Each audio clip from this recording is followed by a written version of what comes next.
Good morning, everyone, and welcome to our DAT IQ Weekly Market Update. This is our update for November 9th, 2021. I'm Ken Adamo, Chief of Analytics here at DAT, joined as always by Ned Damon, who's our Principal Data Scientist, and Dean Croak, who's our Principal Industry Analyst. We have a very special guest this week. We have Jeff Mussig, who is Chief Marketing Officer and Executive Vice President at Pitt, Ohio. Good morning, everyone. Good morning. Good morning, Ken. We have a lot going on out there in the freight markets and the political realm. It's kind of been a busy week since we last talked, right? Yep. A lot to cover. So like I mentioned, we did have a guest, and as we typically do, instead of letting me botch an introduction, I typically turn it over to the guest and let them introduce themselves. So Jeff, if you don't mind telling us a little bit about your role, Pitt, Ohio, and anything else interesting that you'd like to share. Thanks, Ken. Thanks for inviting me to participate here today. I'm Jeff Mussig. I'm a Chief Marketing Officer, Executive Vice President at Pitt, Ohio. We're the 17th largest LTL carrier in the United States, headquartered in Pittsburgh, Pennsylvania. And we operate through the Mid-Atlantic and into the Midwest with sister companies, Ross Express in New England, Dorn Transfer in the Midwest, as well as U.S. Special Delivery. So how do you feel about that Steeler win last night? I mean, it didn't feel like a true win, but it's a W is a W.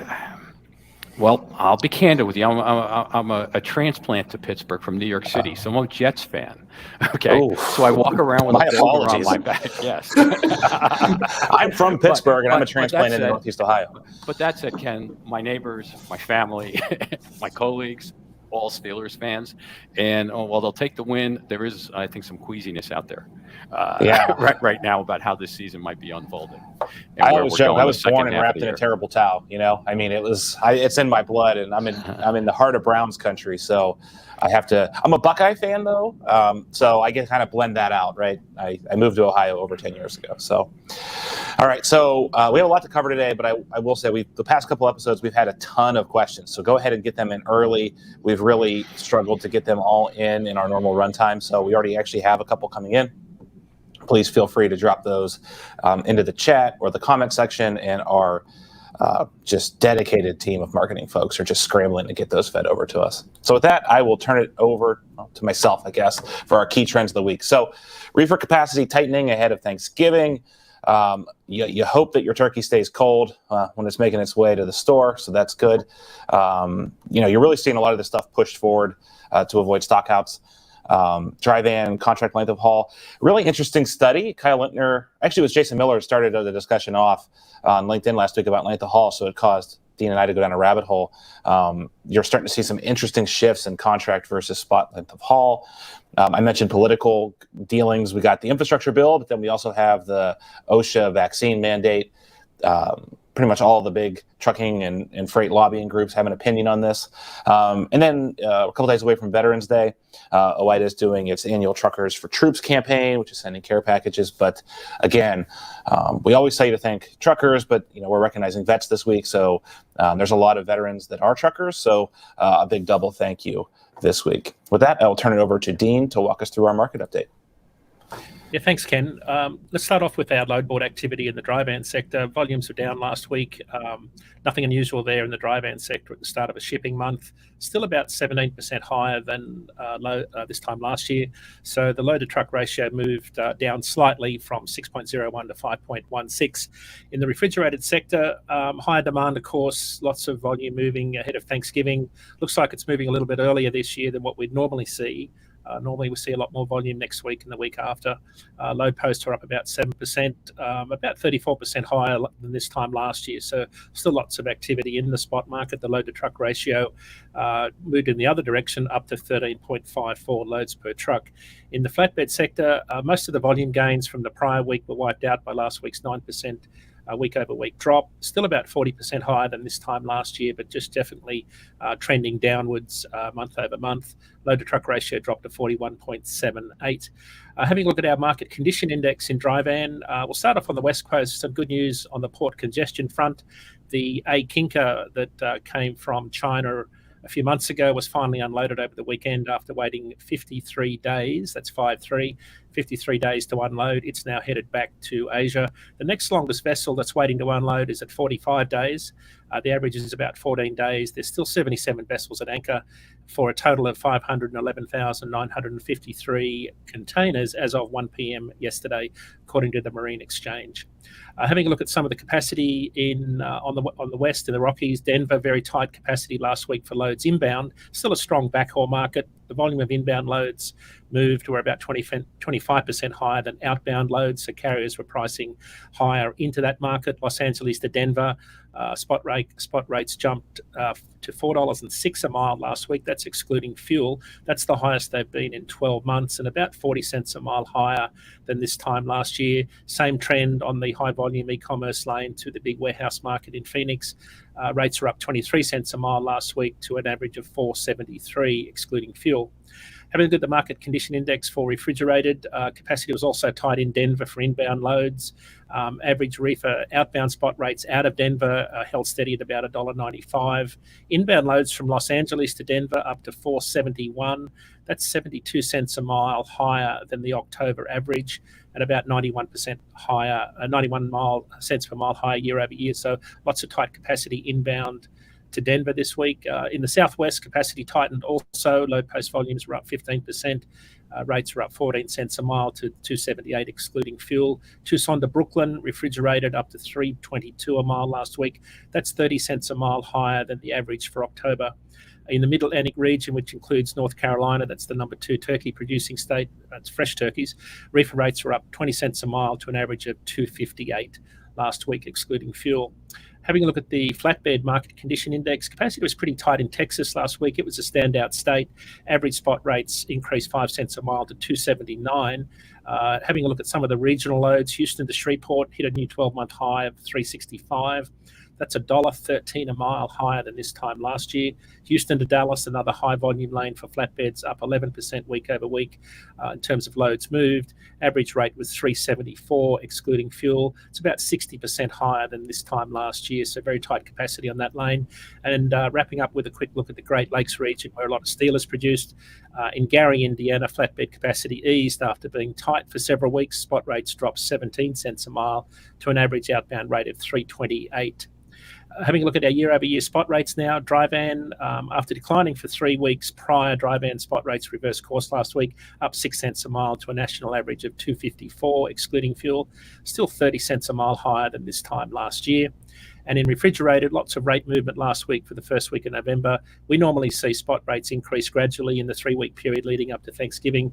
Pretty big increase last week of 12 cents a mile. Talking to shippers this week, lots of Thanksgiving volumes moving sooner and faster based on lots of stock outages that have been lingering for most of the year. So there's lots of urgency to move freight at the moment. National spot rate ended last week at $2.96, excluding fuel. That's about 57 cents a mile higher than this time last year. And wrapping up with our flatbed year-over-year look at spot rates, unchanged last week, remained fairly flat at $2.59, excluding fuel. Still 34 cents a mile higher than this time last year and 42 cents a mile higher than the peak in 2018. So that's it for this week's market update. If you'd like to find out more about what's happening in freight, go to dat.com/market update and download our weekly report. I'll hand it over to Ned now for the short-term rate forecast. Howdy, everybody. We're going to start off by looking at dry van. In blue, you can see the market rates observed by DAT, and you can see that very short, sharp shock that happened not too long ago for dry van. Looking off into the future, we've got an expectation from the green ratecast model of rates going a fair bit up, maybe about 5 cents of travel over the next month. While the short-term model is expecting things to hold is expecting things to hold more or less steady going forward. The blended forecasts in gold and silver, which are mixtures of those two models in different amounts and in different ways, are leaning more towards the ratecast model, and I would generally believe that the ratecast model does a much better job of capturing the Thanksgiving seasonality that we're going to be expecting and that we have already observed part of. So be prepared for higher dry van rates.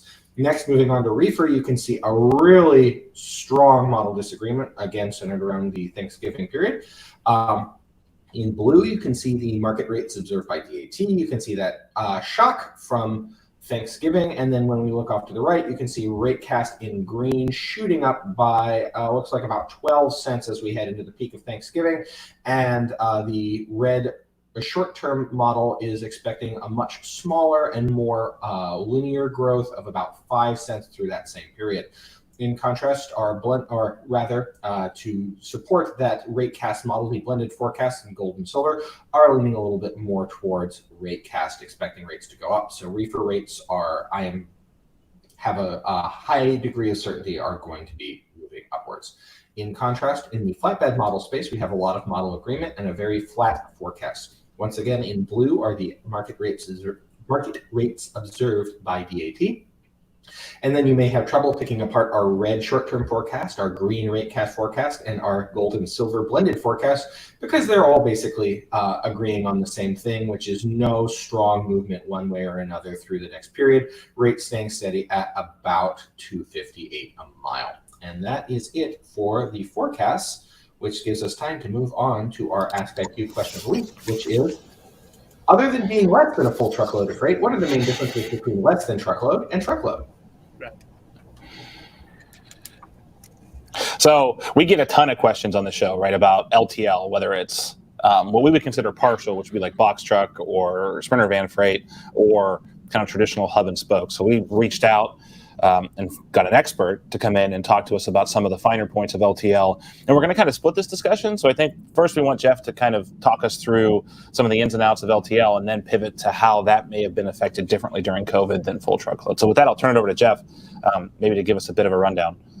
Sure. So obviously, I think everyone's familiar that partial loads tend to cascade into the LTL sector. Truckload shipments tend to cascade into the LTL sector as the truckload sector gets busier. Pretty obvious there, right? As shippers look for capacity. But LTL carriers are going to look at what I would call a volume shipment. Differently there. You need to kind of tease it out a little bit. It's not just taking a large shipment from point A to point B, since oftentimes it requires some handling across maybe an origin dock, potentially a freight handling center, as well as a destination dock. The freight characteristics and the freight handling characteristics and the stowability of the freight are really important. And the last part there would also possibly be around the delivery characteristics. So you could have a long handling unit that's 20 foot long, and if you have to move that across your origin dock, that could immobilize 4 dock doors as you move that down across the platform. That's a tremendous drag on efficiency in terms of loading the other trucks. And so that needs to be kind of factored in. On the other hand, if you had 20 feet of a shipment, but it was all made up of 40 by 48 palletized, unitized pallets, much easier to handle and move across that dock.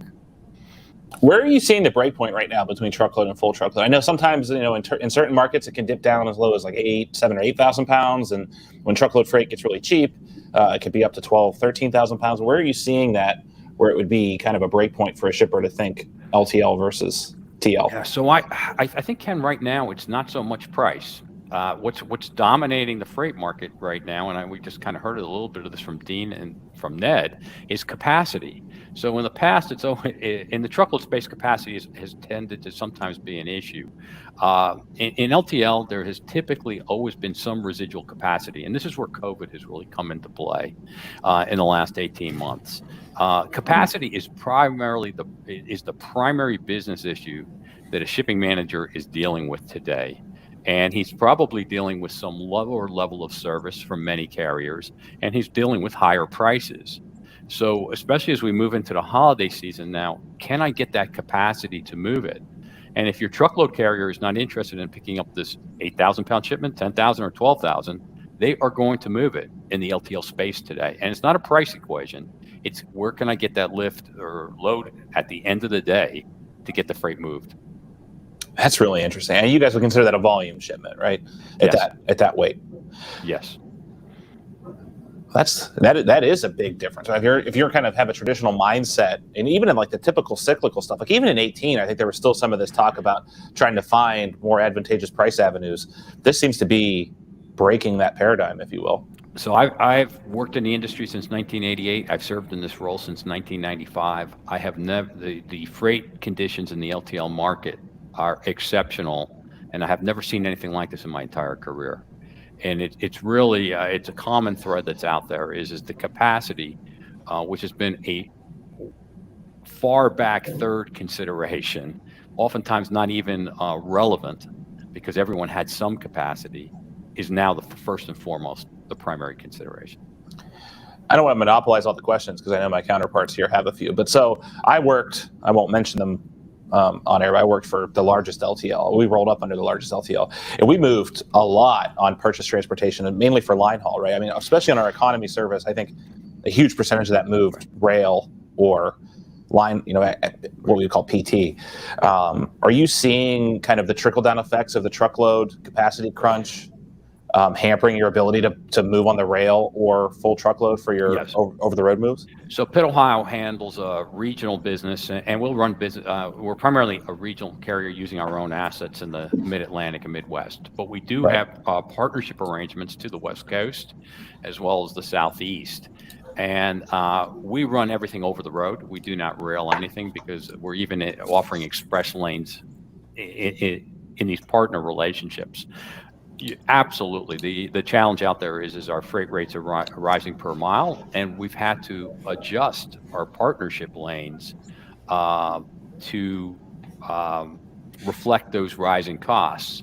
When we haven't done that, we've seen an avalanche of business coming at us in our partner lanes because, candidly, our long-haul asset-based competitors are raising their prices, and because it's maybe more of an ancillary service for us, it hasn't been our primary consideration.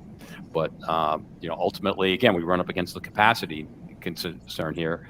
I've got three loads booked, and now I've got a fourth and a fifth. What am I going to do? I really don't have a viable option. I need to differentiate in that lane as well by raising the prices. That's very interesting. Ned? Yeah, no. So something that you said as acting as a sort of a capacity sop, like a sponge to kind of soak up that extra capacity. Is it the case that there's, in the LTL market in general, just sort of more slack that there's available to go, or is it easier to kind of grow the amount of capacity in the LTL space in response to increased demand rather than full truckload? So historically, there has been some capacity in the LTL space. Yes, at times there's more, but there's less, and sometimes there's less. Many carriers are up against it at this point and are sometimes exceeding capacity, and at that point, their operation becomes extremely unproductive, and it becomes a drag on what is happening. In terms of scaling up, truthfully, LTL carriers, once you start to exceed the capacity of that terminal building, it's much harder to expand in LTL than it is in truckload, where you still just need to get that driver in a truck. It's well documented in the truckload space as well as the LTL space how hard it is to hire a driver during the pandemic. And then if you want to couple that with the ability to access additional equipment. So while we have lots of orders out there, unfortunately, they're backlogged either with steel issues to build the trailers or with chip issues to get the tractors deployed. So, we are, again, this is not just a Pitt, Ohio issue. This is an industry issue. Right. That there's a real, that people are running their equipment longer and later just because they can't get the new product in that they're expecting. Yeah. So Jeff, kind of a question. I don't want you don't have to speak on behalf of Pitt, Ohio. I'm just kind of curious you've obviously been very connected to the LTL industry. We're hearing a lot about very aggressive yield management practices happening over the last year, right? To make sure that the highest yielding freight's in the back of that trailer, because like you mentioned, there's shortage capacity. What are your kind of tips if you're a shipper or a broker trying to navigate LTL as it pertains to passing along the correct amount of information and ensuring you get that capacity? So I think there's a lot of conversation about what does it take to be the shipper of choice today. That's out there a lot. So I tend to think a lot of it is basic blocking and tackling. So it's as simple as making sure your labeling of your product is accurate. We're surprised sometimes at how many at shippers who just don't do such a good job of that. Illegible labels, incorrect labels, and those require at times double deliveries. So what I think as LTL carriers are starting to do, as they start to bump up against their capacity, they're looking at which are the shipments that are consuming extra resources. So those extra resources could be a poorly labeled shipment that maybe allows me to deliver part of the shipment today, but now I have to go make a second delivery to deliver the shipment in full the next day. That's incredibly counterproductive. We're looking at overlength shipments. So shipments that have a longer handling unit than 8 feet. I've seen one study out there that suggests that when you handle a shipment longer than 8 feet, the LTL carrier sees a decline of 30% in the tonnage or the cubic capacity utilization of that trailer. Bear in mind, carriers invoice primarily based on tonnage, right? Revenue per hundredweight. So when you see that decline there, all of a sudden you're starting to look and say, is that 16-foot bundle of pipe accurately accounting for the 4 pallet spaces it's consuming? And what's the opportunity cost lost if that was handled elsewhere? The other area out here, and again, LTL carriers are now starting to copy a little bit from the truckload community. Prior to 2021, LTL carriers really did not have, they had tractor tracking devices, but they had not invested in trailer tracking devices, pretty commonplace in the truckload industry. Now LTL carriers are starting to look at it and say, well, I can't get delivery or on my replacement trailers, I can't expand my trailer fleet. Who are those consignees or those shippers who are detaining my trailers excessively, essentially using them as warehousing space, supplemental warehousing space? And I need to get those back. So I think there's there are multiple prongs here where essentially LTL carriers are trying to tease out more capacity out of their existing networks by looking at those shipments that consume extra resources. Yeah, I was just yesterday in prepping for this show, I saw it was a meme on LinkedIn, and it said like their profile picture is 3 pallets, palletized freight FAK, and then they showed the actual thing, and it was like tube steel spread across 3 pallets that went into the back of the LTL. And it's like, yeah, that is not going to end well for you as a broker or shipper if you try to pull one of those on your LTL carriers, I don't think. Right. So maybe to flow back to the question about what does it take to be a shipper of choice, I think transparency and candor is a big piece of the puzzle. So it's demarking on your bill of lading that it is a class 50 shipment that weighs 500 pounds, but it is 12 foot long. Okay, that's a big start in the scheme of things, because now we can at least understand what the true cost is and price accordingly. It's moving away from FAK type pricing, which ultimately is fine, but it leads to cross subsidization and typically higher rates, because the carrier looks around and says, well, I don't quite precisely know exactly what I'm handling. So what I am going to do is I'll assume some risk, but the price is going to reflect that.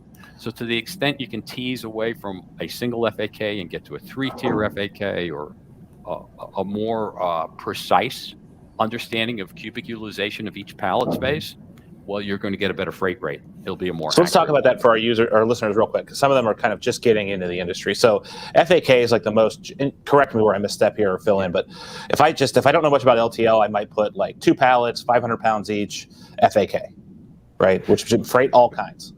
But you'd also would call out a freight class. So freight class 50 is maybe negotiated, or class 70 is negotiated.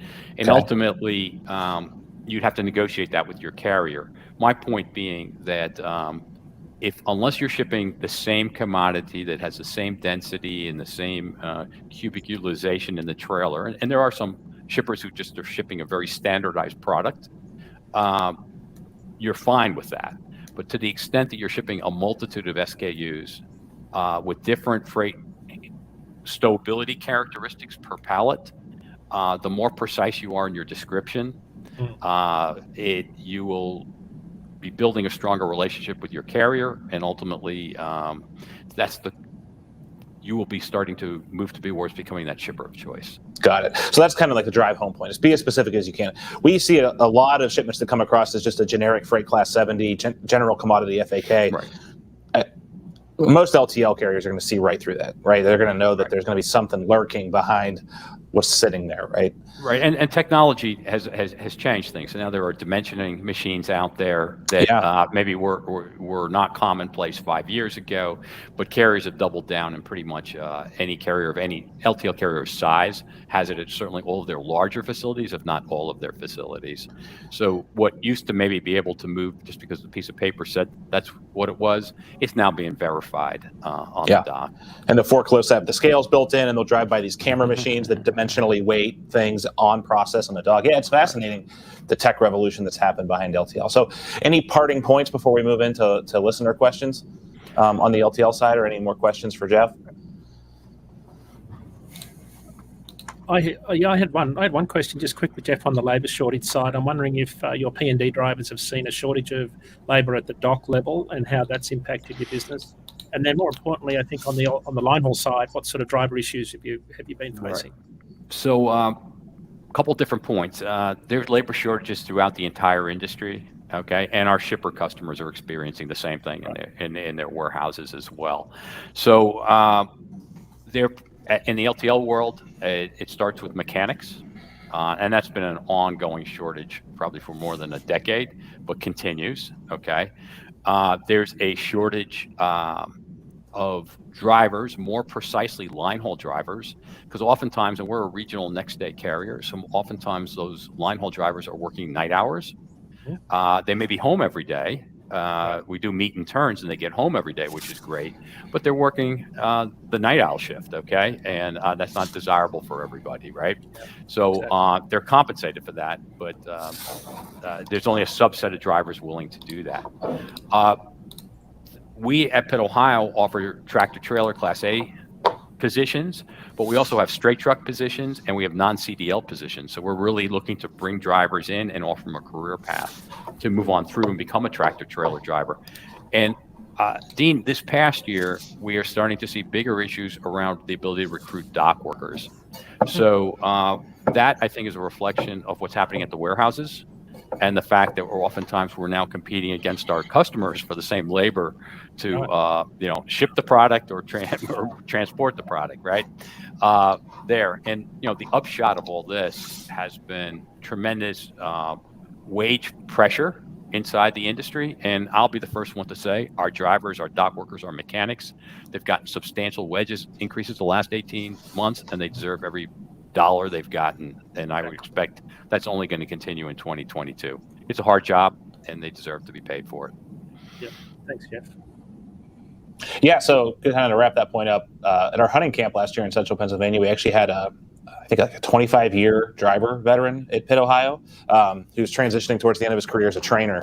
So that was kind of cool to talk through him. Like, I learned a lot about LTL that weekend through in the deer stand and spending that weekend. So it was really cool. His first name was Glenn. I don't want to share his last name but it was really cool. Like I said, I learned a lot picking his brain about LTL. More on the regional side, right? I had a lot of experience with the nationals, but a lot of that was just underpinning the mechanics and moving like the economy and priority over the road, hub to hub. But cool. So, Ned, do you want to hit us with some questions? Yes, from Lazara Jovanovic. The holiday season seems to have started slow on the rate side of things. Any comments of reasons why you feel this is happening, and what are your expectations going into Christmas?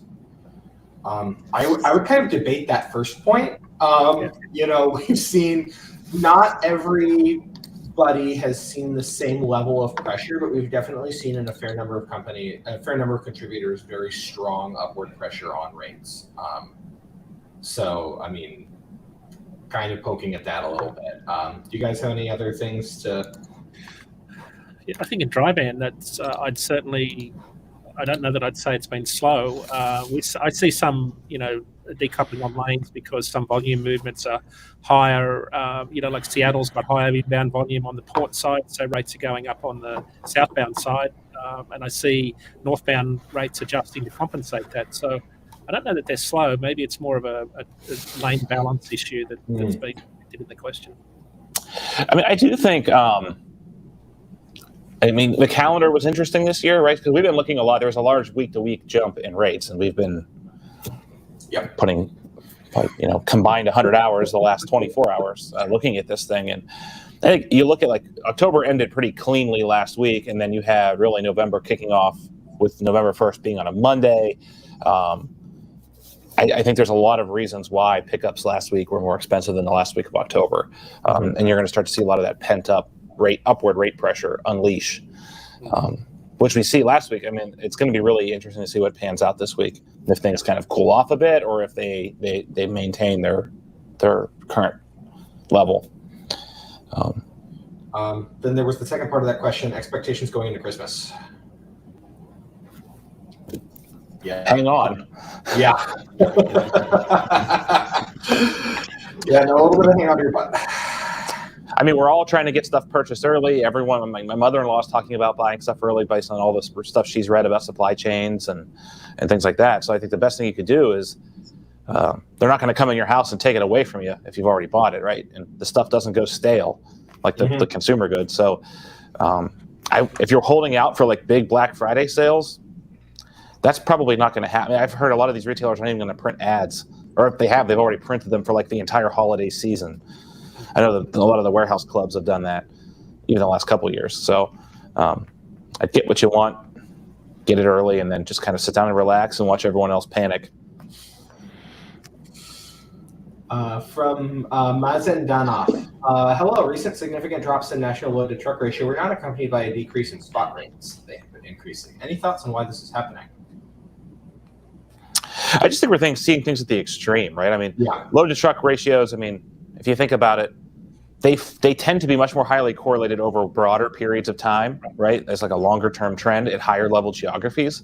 Trying to pinpoint some of these correlations at fine geographies over very short time frames, I think that it falls apart a little bit.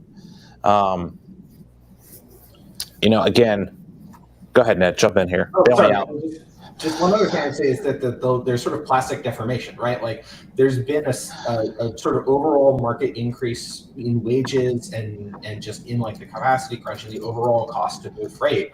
So I don't think that like as loaded truck ratios return to where they have been historically, that you're necessarily going to see prices go back down to where they were historically, right? Like the same level of loaded truck might correspond to a higher overall rate. Jeff, you had something you want to add? Yeah, so in the LTL space, Ned, I'm often asked by customers, well, could we just put a surcharge in for 2021, and when the crunch is over, we can go back to more normal type pricing. And I would expect the supply chain crunch, if you're looking at it, will probably last into the second quarter of 2022, just based on inventory restocking needs in the first quarter, and then we'll see where things go. But the issue, at least in the LTL space, is these wage increases that have been injected in, and Pitt Ohio has provided 3 wage increases in the last 18 months to our employees.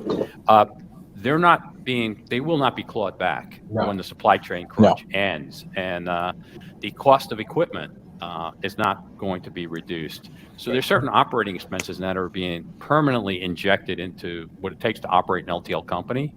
And while there will be some adjustment of prices based on maybe slackening demand and possibly some expanding supply, it's not a return to the past. It's just it'll be a modulation of what we have today. Yeah, I mean, that's a great point. I mean, everything's inflating, right? I think truckers, especially smaller fleets and owner-operators, are trying to hedge their bets with fuel a bit, right? We report all of our rates for this program and in our forecast stuff without fuel to take out the pure impact of fuel, but there's no doubt that if I have fuel rising over here, that doesn't recoup all of my fuel expenses. So I need to go over here, and over here being my imaginary bucket of line haul versus fuel, they're going to want to add some padding on the line haul side to make up for these rising fuel prices. So I think there's a lot that goes into it. And let's not forget, I mean, like, sentiment is a real thing in free and frictionless markets, right? When Elon Musk tweets something stupid about whatever he tweets about, it impacts the price of Tesla stock or the price of Dogecoin or whatever. I don't know, whatever the hell the stuff is. I don't know. But like, whenever every article that everyone's reading is about supply chain and rates being high and this and that and this and that, if I'm a trucker, especially a smaller owner operator, these things are negotiated intrapersonally, right? So I'm going to probably feel more confident negotiating a higher rate, right? The rates we report are the culmination of tens of millions of negotiated prices on the spot side, right? The contract side's a lot different. They're negotiated for like tranches of shipments, but each spot is a negotiated between a broker and a carrier, or a shipper and a carrier, I guess, or a shipper and a broker, however you want to think about it. So popular sentiment has the shipper on their heels or the broker on their heels, and the carrier, horrible pun coming, in the driver's seat to negotiate higher prices. And there's really no headwinds at the moment for price. It's all tailwinds. Jeff mentioned it. We've had other truckload focused folks on mention it. Not many folks are out there talking about deflationary pressures as it pertains to truckload rates. Yeah. But to drive that point home, load to truck ratios are still going to move with like time of day, day of week, week of month. I mean, there's still going to be some fundamental seasonality will assert itself more dominantly in these volume patterns. I mean, if you look at average daily day at DAT, say that 10 times fast, the load shape is very, very similar. Right around 8 o'clock Eastern time, our load board lights up with all the traffic. 9 a.m. is a little bit slower, and then things start to kind of ebb throughout the day. Coming from the power company and studying load shapes for 3 years, it's a very similar idea. So in this case, I would just call this like a short-term decoupling between load to truck and price. All right, bail us out of here, Ned. Move us on. Right. Greg Roberts, any info on trucking across the Canadian border from Toronto and Southern Ontario to the U.S.? We have data about that. I don't know if we have it in our back pocket.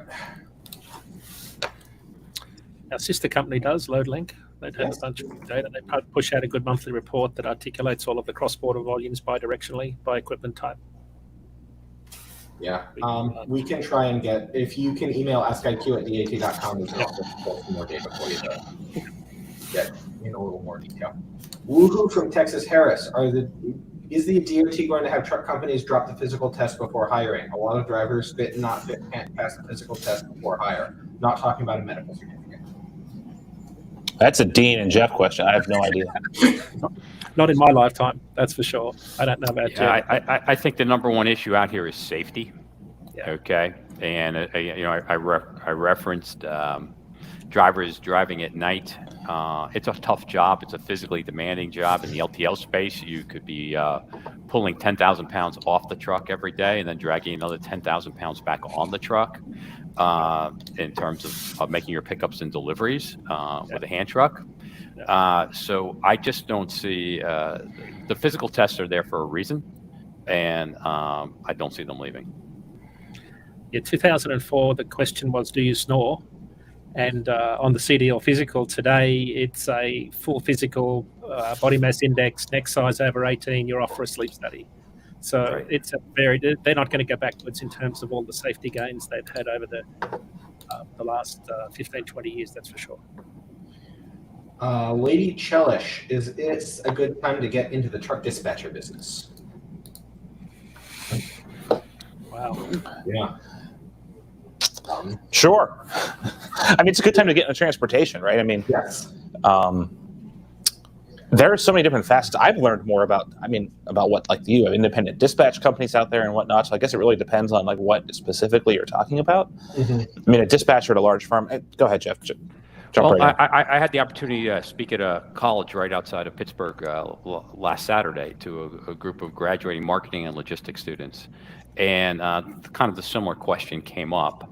And in my mind, technology is being infused into the industry at many places. I just mentioned the idea around